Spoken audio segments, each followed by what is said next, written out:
To create can be scary, especially if you have to imitate something that's already existing, like an image.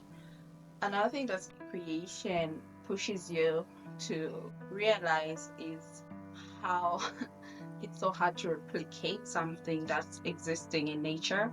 Once you grasp how to replicate things that are in nature, it's so freeing. Not only replicating, but also the ability to bring down your imagination into the reality we live in.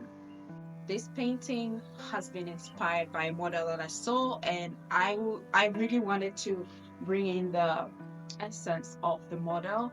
She was calm and had this sense of grounding, and that's something I always relate to art. My art specifically. I'll share with you how, as a self taught artist, I taught myself how to paint and what you need to prepare yourself for when you start painting, especially using oils. As a self-taught artist, it's very common to have fear and also doubt your skills. I've been there, I've been so afraid to create because I would feel like my skills are not there yet.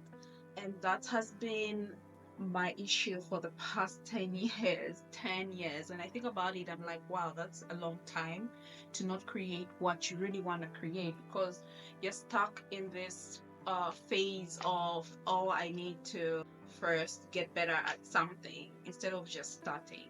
I'm going to share with you how I paint this piece, how I use oils as a self-taught artist, and I hope by the end of this video you'd be more knowledgeable. I have just laid down some few things that you need to create, and then from there we're going to discuss how or what you need to know, just a little basics, not in detail, but what you need to know when you want to start. I have some oil paints here, and these are store bought. These are Georgian oil paints. I usually use only three colors.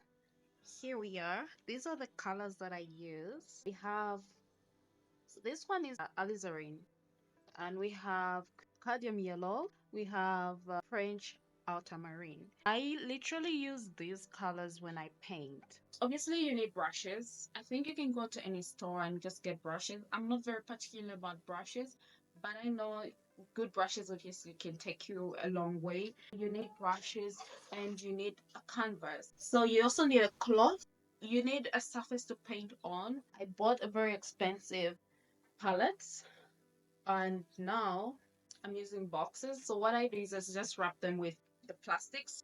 These come in a plastic wrap. The wrap out, and then I use the same wrap to have this so that I can paint over it and switch it up. This these are the two that I use. I use linseed oil and the cleaning edge. This one helps me with, how can I say it? Like the way you mix water when you're doing acrylics or watercolors. So this is sort of that version, but for oils. One is a cleaning agent. Usually people use Capertine. I don't like it, the scent. So you can use non-toxic ones. You can find them online as well. When you're using oil paint, you need gesso. The reason why you need this is so that the oil paint doesn't seep through. So this is a painting, and we're going to talk about how this came together.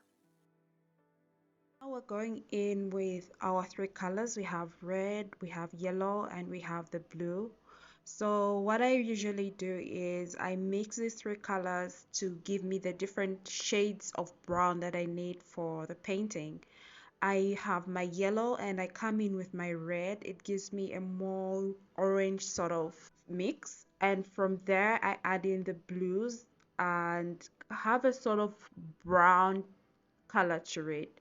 And I'm using the reference image to guide me with the colors and if they're close enough to the actual image. And from there, I add in the reds. This helps me make the colors more warm, more brown as I would like it, and I can add blues to make it more darker.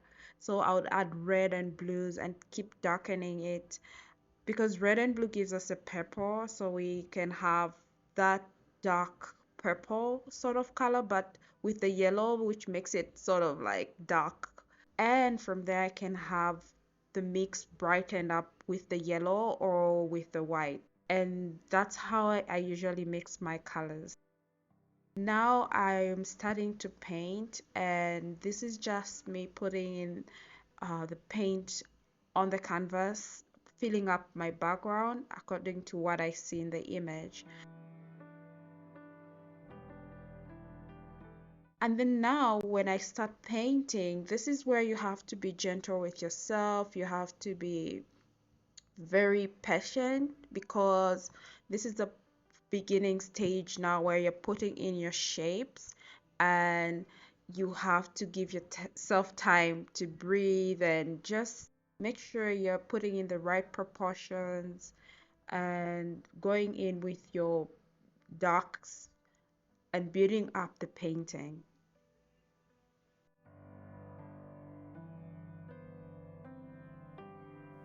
So right now I'm just adding in the shapes that I'm seeing from the reference image. I am adding in my darkest and my brightest shape, and this helps me to have that fluid flow later on when I'll start blending in the different hues that come in between the brightest and the darkest shapes or shadows in my painting.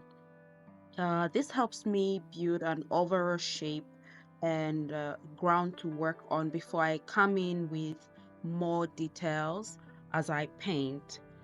And also, aside from that, I'm just adding shapes here and there, and I'm also working with my background. I like to work with my background as I paint because it just helps bring in that overall fluid flow from the main object into the background.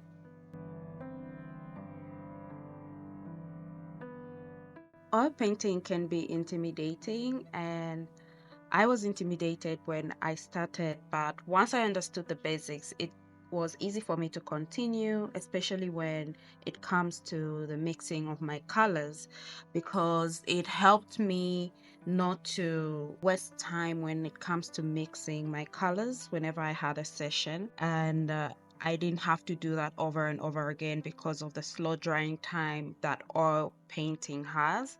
Also, it allowed me to blend my work easily, and the vibrant colors that oil painting has also enabled me not to use a lot of layers because I love to work in layers as well. And these were the things that I love when I started painting with oils, and that's what encouraged me to push through with painting using oils. And now I am painting the face, and this was a bit of a challenge when I was painting the model because the face was tiny and I had to work around to be able to create the features the face has. I had to use smaller brushes that I rarely use. I had a challenge with the shape of the face and the mouth and nose area. It was tricky to make sure that I balanced it out well. And the more I kept pushing through with the painting, the more I realized it wasn't going the direction I wanted it to go. That's what I thought in the moment. And this is a normal process. It is common through the painting sessions that I have. And I call this phase the ugly phase. I know I had to do something different as I was painting. I found a way to combat this phase. This technique helped me a lot in my creation, and this is what I call the upside down technique. This is where you turn your painting upside down, and it has really helped me improve my painting sessions, especially with the speed of my work and also the overall creation of the painting. When I turn the painting upside down, everything switches from the left brain to the right brain, and I'm now painting as a block of shapes instead of me painting what I think. This technique has also helped me with the right proportions, and also it has helped me enjoy my painting process more. It has helped me explore more features that I wouldn't explore if I'm painting in a normal way. and I really loved painting upside down. It just made everything easier, and it made me excited to come into my painting sessions along the way. It was just so nice and breathtaking for me. If you find yourself struggling with painting, I would advise you to try painting using this technique. It's really a game changer, and it will make your life easier, and you'll see how your painting and art process will improve tremendously from just turning your painting upside down. After painting upside down for some time, I turned the painting back to its normal rotation, and I kept exploring and adding more details to the piece. The painting process is a slow process, and sometimes it can be rushed. Painting has really taught me to be patient and not give up when things don't look like what I want it to look like. Being patient and understanding that your effort will pay off is something painting has really taught me, and just understanding that everything is a process and the layers keep on building up is it's something I realized when I started painting. My goal for this painting was to create a painting that exudes the feeling the model expressed, the feeling of calm, serenity, and a sense of grounding. And I wanted that to be expressed through the painting. My goal was not to have the exact image as the reference, but to have those emotions show through the painting I was creating. So here I am just focusing on the final details, like the highlights and just the right shapes that I was trying to replicate or emulate from the image. And it was a bit easier at this stage because I had now my overall shapes and shadows put together. So the details were easier to replicate or add on. The dress as well was also nice. I liked how I could play around with the shadows of the dress. It was just an interesting painting. And this is what I have.